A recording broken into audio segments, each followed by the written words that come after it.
A lot of people look at your lectures and they say the same thing. Sheikh, Mufti Menk is funny. He says jokes a lot. Some people love it. Some people don't know how to look at it. And some people, they're a bit sarcastic about it. They might hate it. They might hate it. Yeah. Tell us, Sheikh, why do you say jokes in your lectures?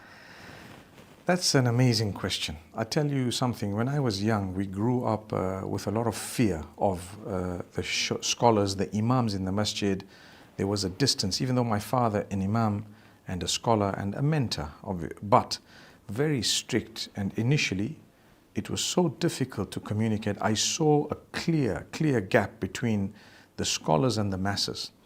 And wherever I went at the time, I always saw that gap. And I always told myself that I'd like to bridge this gap. There needs to be something. You know, we scholars are looked at as harsh people who never smile. They're always attacking people. You know what? You got to say a thing or two, especially for the newer generations. And I think I'm probably similar to you in age, if not maybe a little bit older. Wallahu a'lam. A little bit older, Sheikh. There we go. So what I want to say is, if you know, as we grew up, it was very different. And in fact, the world is becoming more and more filled with so much of difficulty, depression, hardship, anxiety. The last thing you want is the person calling you towards Allah doing the same thing to you. So I say, you know what, keep it light. And, you know, I'll still crack a joke, a little bit of wit, a little bit of banter now and again. If you get it, you get it. If you don't, you don't. Mostly there is a lesson behind whatever joke might have been cracked, subhanallah. Sometimes it may be a big lesson and sometimes it's a smaller lesson. But yeah, that's primarily the reason why I joke, you know, break the ice, get the people to realize, you know what, this guy is calling me towards Allah, but he's doing it in a beautiful way. I can understand, I can relate, I remember a thing or two. They will listen to more things. The idea is not the joke. The idea is what lies beyond that joke. So if I spoke for 30 minutes and cracked 2 jokes, tell me, what did I do for the other 25 minutes? I listened to a lot of your lectures, mashallah. You're explaining the concepts, the principles, and the joke is to draw them in, to keep it lighthearted. Allah, that's an art, ya Sheikh. A lot of people who don't do public speaking, they don't understand this art. You and I understand this art. And people pay big bucks to learn this art of how to engage the audience.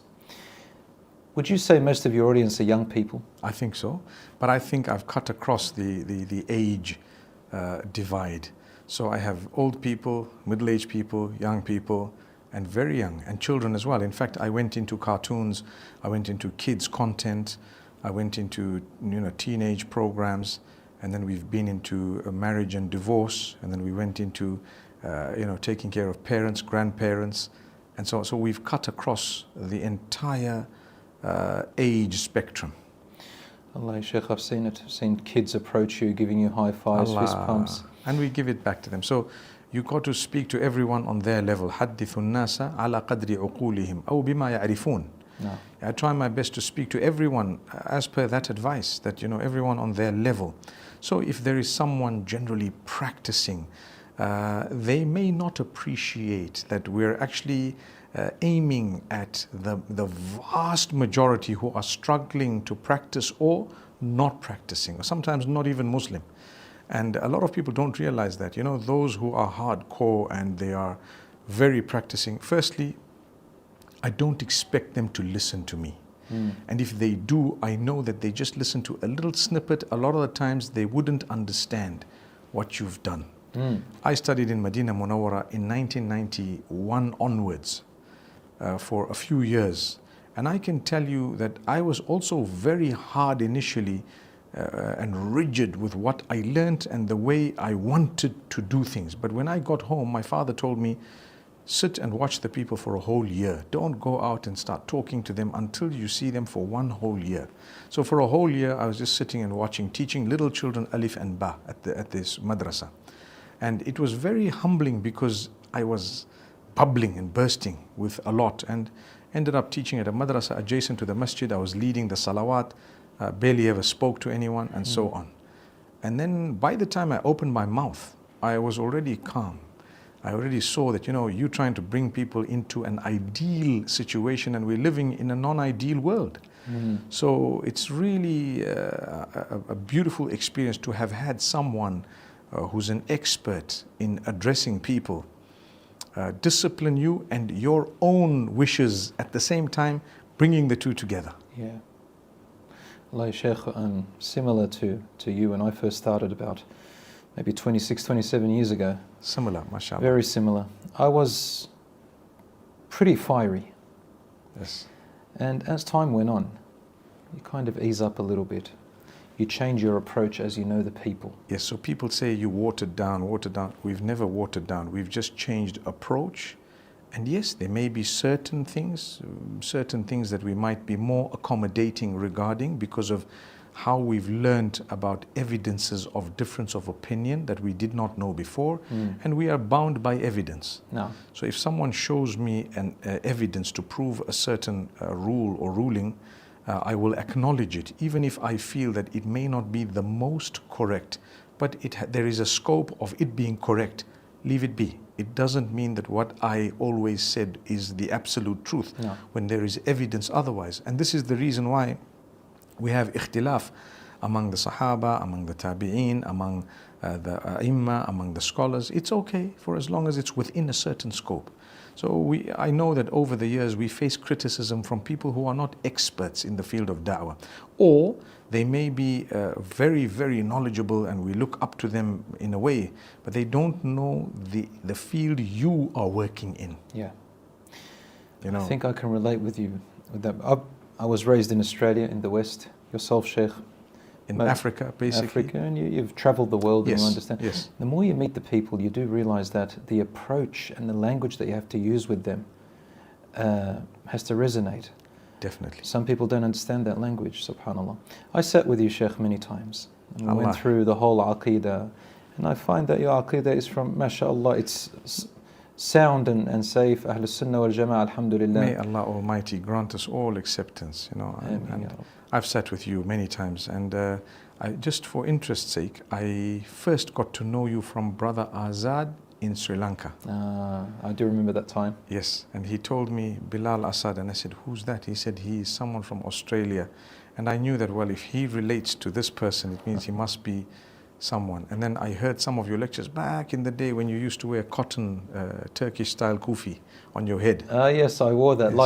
Yes. Like your one? No, the one made of like cotton, the woven. Cotton. Yes, woven. Yes. And it was and I saw this young guy, strong looking, and the speech was always correct in the sense that I agreed with it. Mashallah, mashallah. I said, okay, this is a good guy.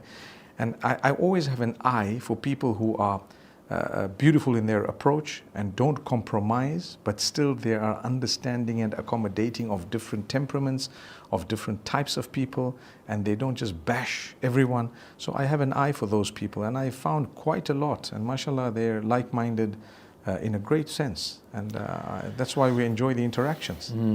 Sheikh, because I'll tell you what, some people, when they listen to someone else, they take things literally, and others, they know how to read between the lines.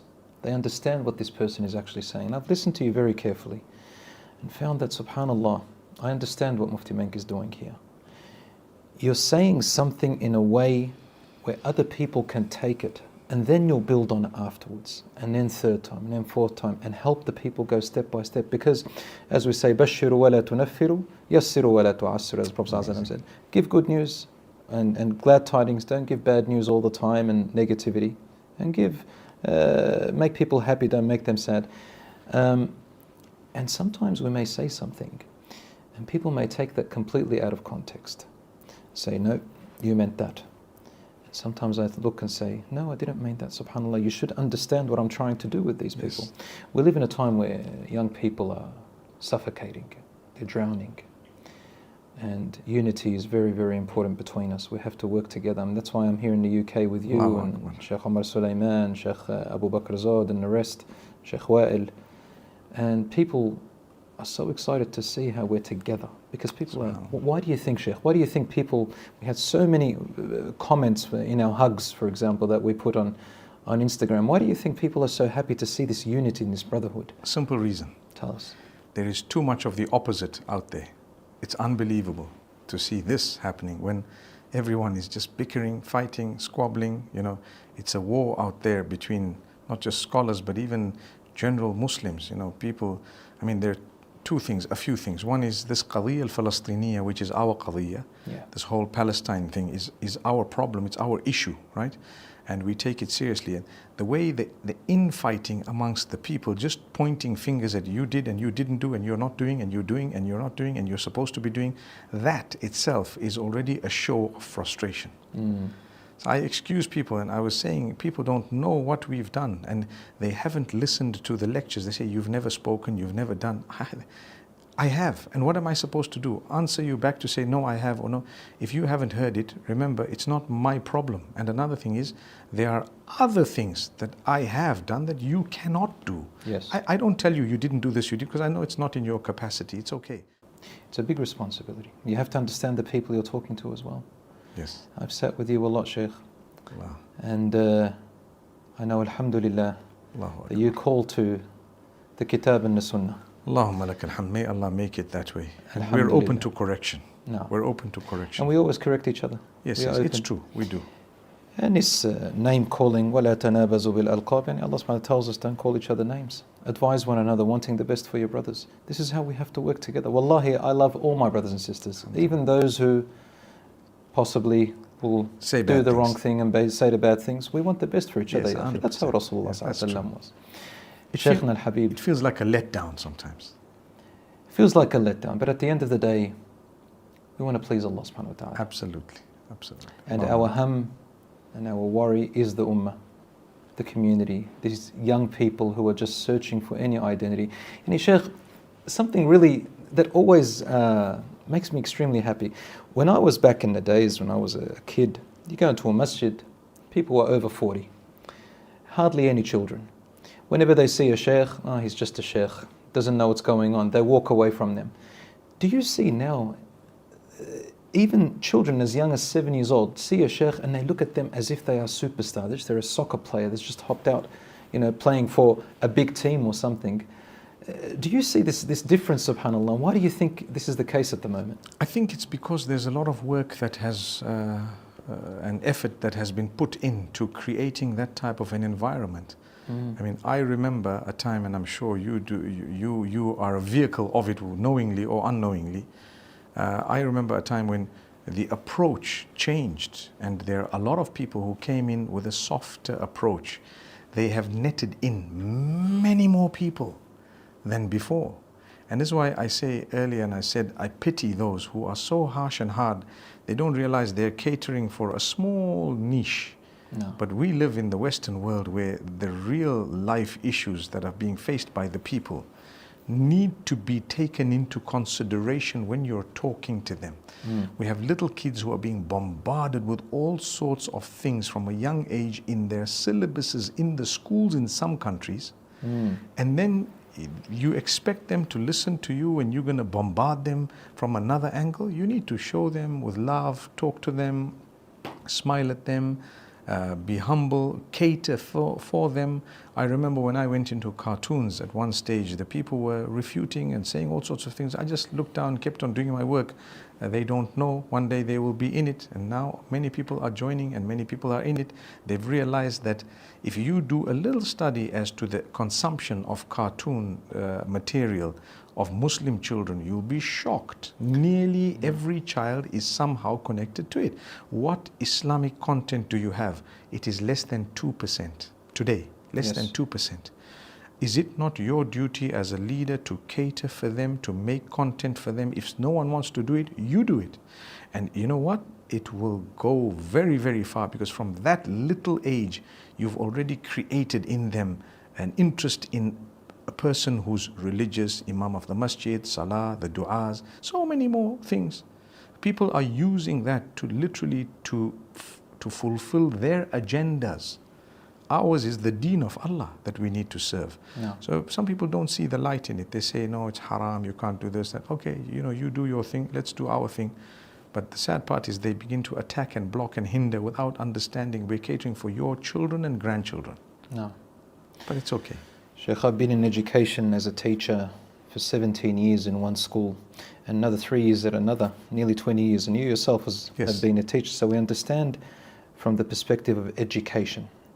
And when it comes to education, you've got to understand the minds of these young people. So we can tell you have to be creative and innovative. And I remember listening to Sheikh Ibn Uthaymeen, rahmatullah alayh. He was a bit open-minded because he listened to the different mindsets of people and knew that, hold on a minute, it's not just Saudi, the whole world is a little bit different in different cultures.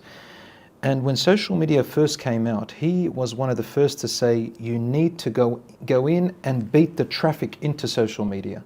You can't let the others go in and play with the minds of our youth. You need to go in and take it over. Slightly before the revolution of social media. He had already said that, yes. I'm just taking it as he's telling us, go into the creativity, and wherever it is, and you take it over, because you've got to reach the minds of these youngsters. I'll give you a quick example, if you don't mind. Recently, the controversy of sisters wearing an abaya, are they allowed to wear a coat on top of that abaya? So a debate, and people said haram, and they said whatever they said. And like a coat like this one? A coat like that one on top of the abaya, basically. No. And something bigger. So if you look at the answers of the scholars, now I have my approach, my way of dealing with it, trying to accommodate the 95% of the Muslims who are not very practicing. I mean, when I tell you 95%, I really mean it. They may be practicing, but they're not there yet.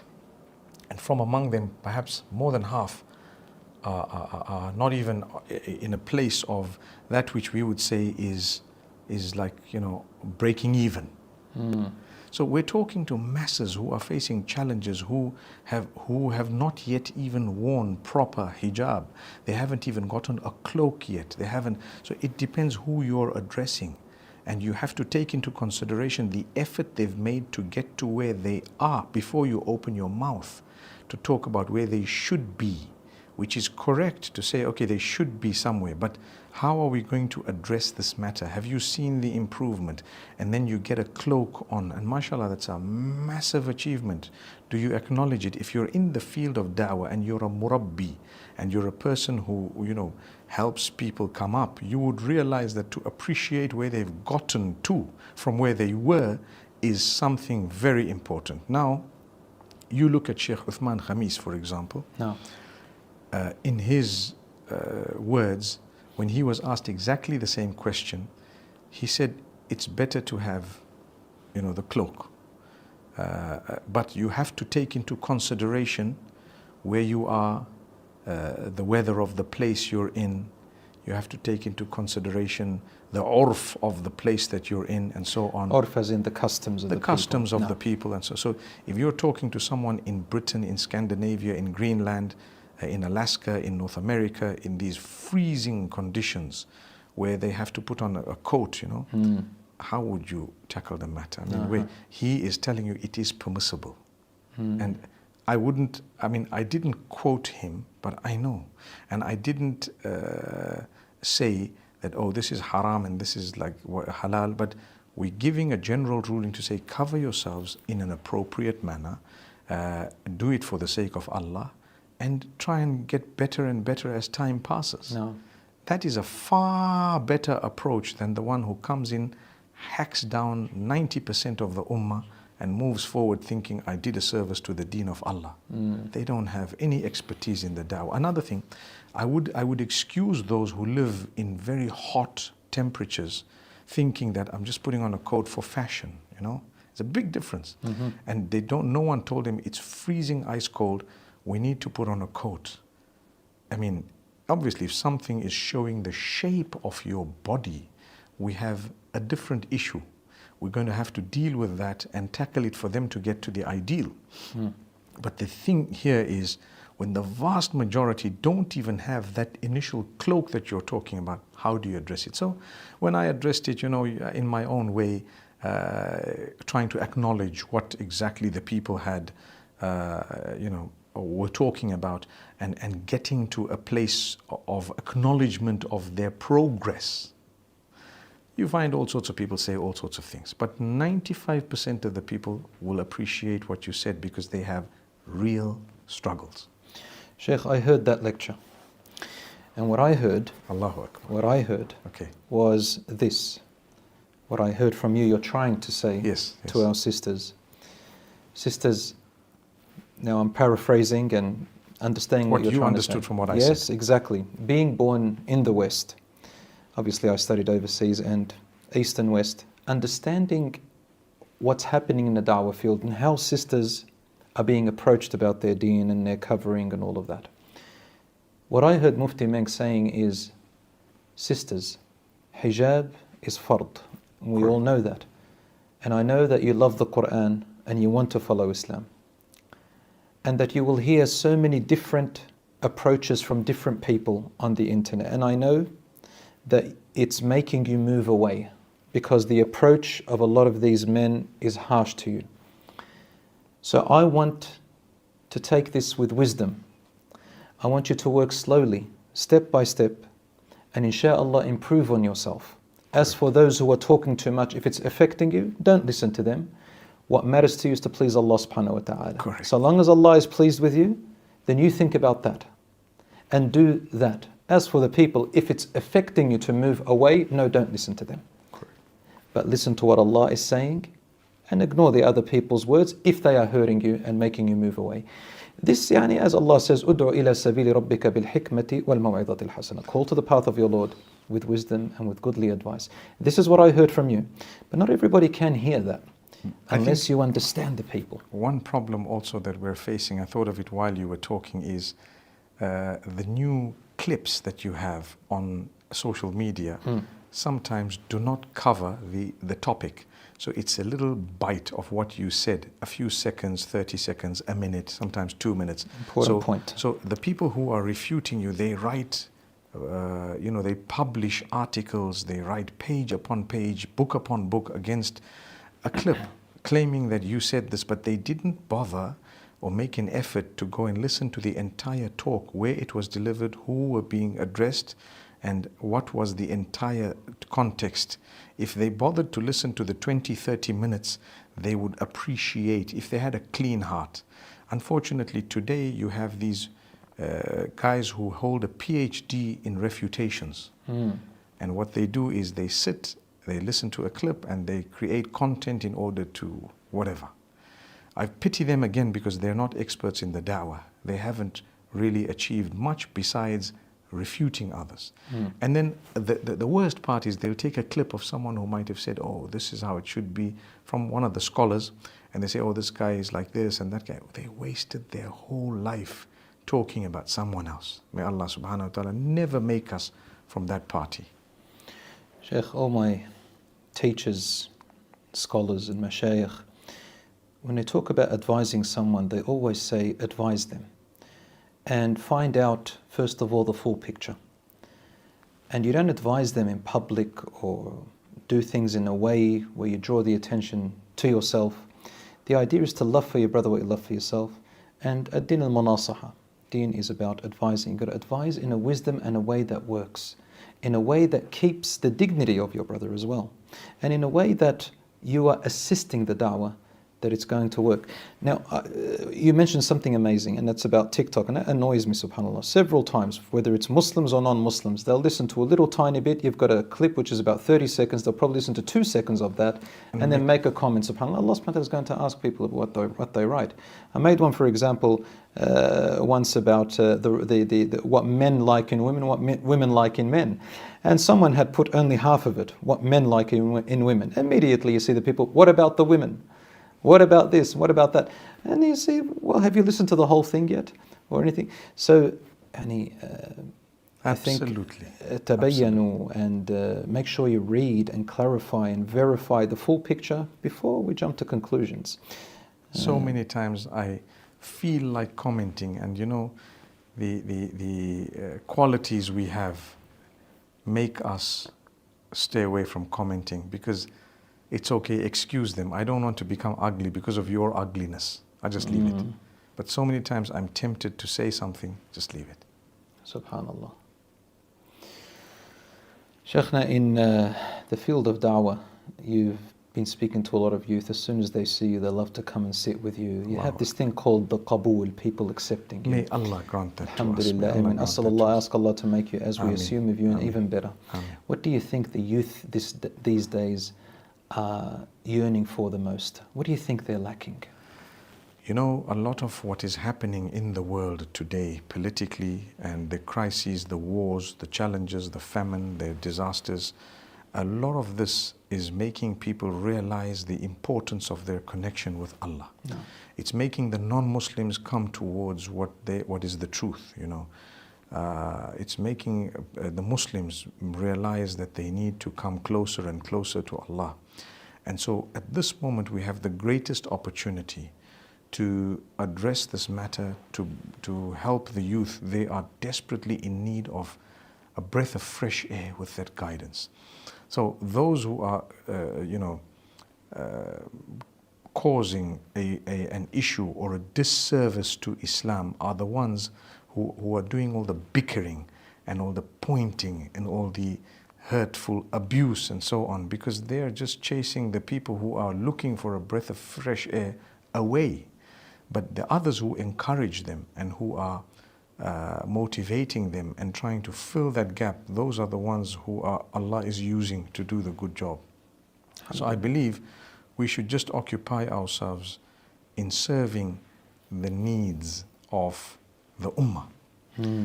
I've been addressing a major problem that there is in our circles, in the ummah basically, and that is that of unmarried women who are looking for spouses. It might sound random, but it is bigger than you think it is. If you take a careful look and you have in your circles a little bit of an eye on this matter and this problem, you would realize how big it is. Who is speaking to divorced women, widows, those who might have a problem trying to get married, and helping them to actually do that? Wallahi, it's a crisis. Wallahi, singlehood is a crisis. Singlehood, especially among the sisters. It is among some brothers as well, but among the sisters, it's more of concern. And then the families make it difficult, and they set the bar so high, and it becomes difficult. And wallahi, that's a major thing. I think that we sometimes don't address this matter enough. You know, talk about the widows who are struggling. Talk about those who are divorced. Sometimes they're divorced. Obviously, it doesn't make them bad. Sometimes that was the only thing that they could have gone through. I mean, yes, every single divorce has its own reasoning and so on. But I'm talking generally. We help these people up. That's just one crisis in the ummah. We have so many more. We have those who are disabled, those who are challenged, those who are, disadvantaged in one way or another. Instead of sitting and refuting people, do something. You know, why don't you start up something to cater for people who are disadvantaged, people who have some form of problem? You help them in the problem. But no, some people just choose, sit back. I don't want to work, and I don't want people who are working to work either. I'm going to attack them, and I'm just going to sit and chill. It's a different thing if you're doing a humongous job, you know, and then you want to say, brother, what you're doing is wrong. I don't condone that, but maybe you're doing a better job. But you're not even doing a job. You don't even know how to do the job. It's like a guy sitting back and telling the mechanic, you know what, you don't know how to repair the car. But he doesn't know a thing. He doesn't even know how to lift a spanner. May Allah subhanahu wa ta'ala make it easy for the ummah. A very good Sheikh who I know about once met Sheikh Kishk. If you ever heard of Sheikh Kishk, Allah yarhamu, from Egypt. And Sheikh Kishk had said something, and this Sheikh said to him, it was still new, said, what you said is wrong and it's weak hadith and so on. And the Sheikh said to him something important. He said, تعلم قبل أن تنكر. Go and learn first of all and gain this knowledge, understand the whole area before you oppose. And truly he went. And knowledge is not just knowledge, this is wisdom and understanding people, as you've been doing, Sheikhna. Sheikh, you know, I've been in the school system for a very long time, as I said before. And I see that young people have an identity crisis. And I see that those who have identity crisis, there's dysfunctional families, the relationship between the father and mother and the children. the involvement in children's lives, the communication. Sometimes if I see, for example, a student reach year 11 and still they're asking me about istinja or they're asking me about ghusl, boys and girls, I wonder to myself, where is the communication relationship with their parents? You mentioned before that singlehood and marriage is a problem because parents are not helping much. I once heard a really good lecture from you, Sheikh, and it resonated with a lot of young people, advising the parents in how to allow their children to open up and talk about these matters. What do you advise the parents? How should they communicate with their parents about this? Do you advise them to open up topics about sexuality, for example, and marriage, and love, liking? Firstly, I believe that as parents, we must invest in our children. If we don't invest, why did we have those children? So number one is time. Even if you're just around, the fact that you're there. Number two is to try to communicate, to be there to help them, to play with them, to show them, to guide them, communicate. It wouldn't be easy for me to say, speak to them about these taboo topics, but in today's world, I have to say you must speak to them about it or get someone to talk to them about it, because they will definitely get it from somewhere else in the wrong narrative. Mm. And in order to avoid that, you are going to need to address this matter. I try to speak about these things with a little bit of ease. You just throw it in as though it's okay, because trust me, the children of today know much more than you think they know when they're only 5 years old. They pretend like they know nothing. Mm. They've heard about everything that we only learned when we were 15. And they can give you the details of it. Mm. And the embarrassing details, they can just rattle it out to you to say, no, don't try and fool me. You know? So we look like fools to them when we're trying to duck and dive. Don't do that. Get into the topic, talk to them. It doesn't have to be so deep and so often, but they just need to know my dad spoke to me about this, or mom spoke to me, depending on how you want to set it up in your own home, male to female or whatever. Mm. And for as long as they know, when they have an issue, you are the first go-to. Many parents, the children are so frightened of them, even in the modern world, even in the Western countries, that when they have an issue, the parent is the last person they would go to. They tell us, please don't mention this. I want anonymity. I don't want you. I can speak to your parent, I would say. They would say, no, please don't do that. You'd break me. You'd do this. You know, my father's going to kill me, whatever they say. So I wonder that, Allah's going to ask you, كُلُّكُمْ رَاعٍ كُلُّكُمْ مَسْئُولٌ عَنْ رَعِيَّتِهِ. You're all shepherds, you're all responsible for your flock. Here's your flock running away from you, scared of you, frightened of you. How could you do that?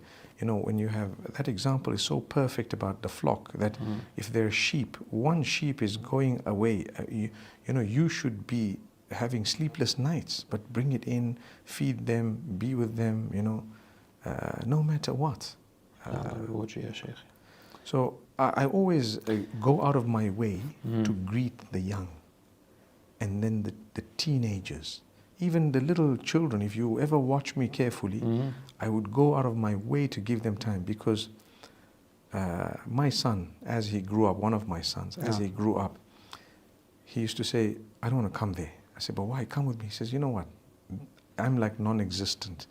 And these are sheikhs sometimes that they interact with.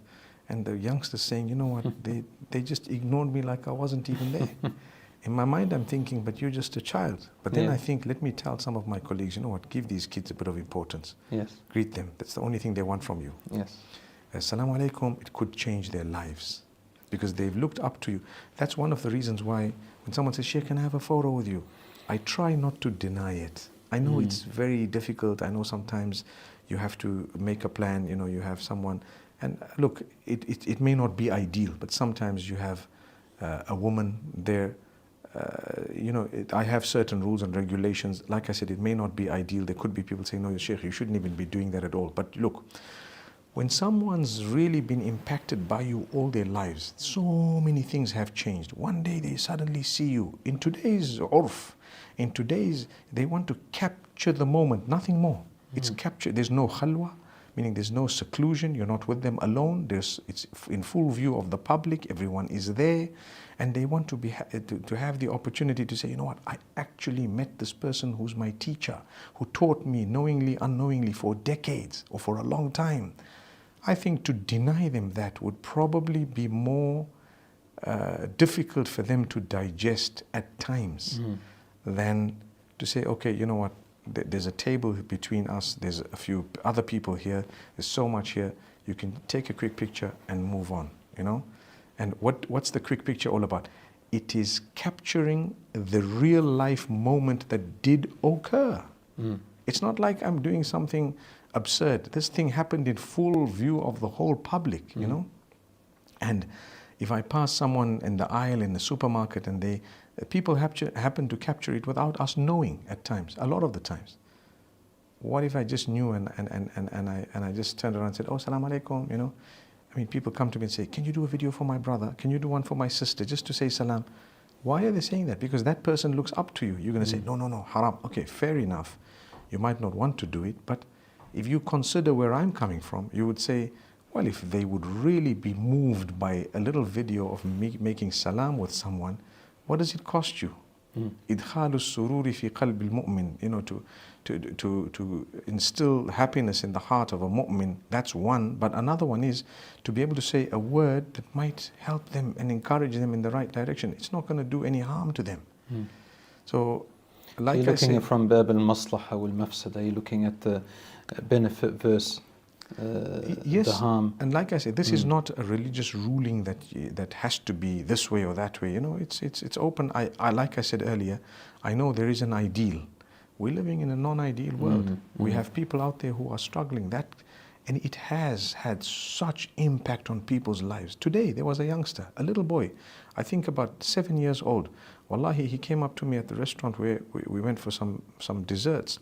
And he showed me, he said, you know, 2 years ago, I took a picture with you by the car. And I saw myself sitting in a motor vehicle, little boy outside, and someone took a picture of us, whatever it was. His name was Yusuf. And he said, can I take a picture today? I said, no problem. Come, let's take another picture. Then you can update that one, you know. I mean, it takes time. It's very taxing. I wouldn't want to do it. You know, people say, you're doing it for name and fame. And I tell them, I'm already famous. I'm already famous. So what am I doing it for? Well, yeah, Sheikh, throwing accusations at someone about their heart. I mean, we know the story of the Sahabi, the Prophet ﷺ said to him, Ashaqaqta an qalbih, did you open up his chest and look into it? He was in the battlefield, he was on the floor and said, Ashhadu an la ilaha illallah. He killed him, he said, he only said it out of anger, Ya Rasulullah. It's pretty obvious. If you ask everyone in the world, it's pretty obvious. He said, did you open up into his heart? This problem of assuming, Allah subhanahu wa ta'ala knows. Sheikh, I understand where you're coming from. And it is difficult. People who are in that scene, they do understand. People who are not, they're not able to understand. May Allah subhanahu wa ta'ala open their hearts and minds. And may Allah subhanahu wa ta'ala unite us on good always, because the ummah is drowning, as I said. And we need to wake up and help them. Just get back onto the land. Yani salat is lost, the hijab is lost, the identity is lost. Physical identity, all sorts of identity in every way, shape and form, subhanAllah. So I understand it's a very difficult road to maneuver through. We don't want to lose them, we don't want to delude them. We want to keep them somewhere, and each person according to their understanding. You know, I have a friend whose daughter, one time, she was about 6 years old, and I smiled to her. And I went here, one day he called me up and he said, you know what my little daughter said? She said, this is a month later, where is that man that smiles? She doesn't know my name. She doesn't know anything. Where is that man that smiles? The children remember that. And this is also part of that. They see a frowning person all the time. They're going to say, here, there we go. This is another religion of judgment. And they always frown. They never smile. I might as well go to that celebrity and this celebrity and that soccer player and that footy player and that boxer player and that singer and that whatever. Because they make me feel validated and make me feel important. They smile to me. We don't want to lose that youth in a time when, subhanAllah. So Sheikh, wallahi, I understand exactly where you're coming from. I have people from all walks of life and all faiths, and a lot of people from across the board coming, and they actually have the courage, and it doesn't even require courage, but they actually have the courtesy to come and salam alaikum Sheikh, I've really benefited, I follow you, I watch you, I benefited from you, and so on. And another thing very quickly is, people who revert to Islam and they come as a result of the approach that you've used, as a result of them being able to relate to the way you've worded things. Alhamdulillah, they are in their thousands. Yeah. In their thousands. And so when I know that this has happened, it makes me ignore a guy who hasn't converted a single person talking about your method and the way you do things and so on, like he is a big, great, successful da'i, and he wants to quote this and quote that and so on. And I think to myself, they haven't studied and they don't know. They have blinkers, they haven't seen societies, and perhaps they don't even know the role that the environment plays in shaping the methodology of da'wah. Because you and I know that the hikmah, the method, it all depends on your environment as well, the urf and the people around you and what's going on at the time and so on. So mashallah, when you see people coming into the faith, and there comes a time when they would move on to some other mashayikh who go into different types of details, different disciplines, someone who might be a little bit stricter, who might come across with a little bit more direct approaches and so on. And alhamdulillah, that's what we expect. I don't expect you to stay in grade 1 and 2 forever. You need to move on. But if you don't appreciate the primary school teacher, you're not going to appreciate anywhere else, because you're not going to move on. Yes, I understand, Sheikh. Subhanallah. I remember back in Sri Lanka, just when you mentioned Brother Assaad in Sri Lanka. So he told me a lot about you. We were in an elevator, and he said, Mufti Menk, we would go into an elevator, and a non-Muslim woman would just join us in the elevator. And he would go out of his way and say, "How are you, madam?" And this lady has never experienced something like that before, to see a man like this and say to her, I have a habit of saying, "Have a good day." Yes. Have a nice day. No matter who it is. Why do you do that, Sheikh? For them to have the first interactions perhaps in their lives with a guy who's a practicing Muslim, bearded, robed person. That's all. Let's break the ice. Let's let them know we're humans, we care for you. I didn't even talk about anything. It was just, "Have a good day, ma'am." In a lift it happens often. It happens on aircraft, it happens in public transport, it happens in planes, these interactions happen. I'm always probably very conscious of my politeness. I love to be the most polite. And I tell myself there should not be another person more polite than you. That's what I tell myself. So I go out of my way to be polite to anyone and everyone. Do you know what? Sheikh Belal, it has, by the will of Allah, changed lives. It has brought people into the fold of Islam over a period of time. Just a little interaction. I've seen the results. So if you're going to try and tell me otherwise, I'm going to laugh at you. And that's one of the reasons why it doesn't bother me really, beyond a certain degree. When people say things, and I know, listen, if you knew what I knew, you'd fight me for what we have. No. May Allah subhanahu wa ta'ala bless you, Sheikh. You too, my brother. May Allah subhanahu wa ta'ala always keep us all on the straight path and guidance. May Allah guidance. protect all those who are doing the good work. May Allah protect the ummah. Ameen. Ameen. Ameen, Ya Rabbil Alameen. When are you going to visit us in Australia? Inshallah soon, who knows? Whenever Allah brings us, maybe towards the end of the year, inshallah. Would love to see you, inshallah. Barakallah khair, inshallah khair. Jazakallah khair. Barakallah. It's very late at the moment. We're in the UK, light upon light. We had a big, big day. We're both very tired, aren't we? It's amazing. Yet the da'wah never stops, inshallah. Barakallah. Jazakallah khair. It was lovely speaking to you, and I hope that whatever we've said, Allah accept from us. And if we've made any blunders, may Allah forgive us. Jazakallah. Hafizakallah.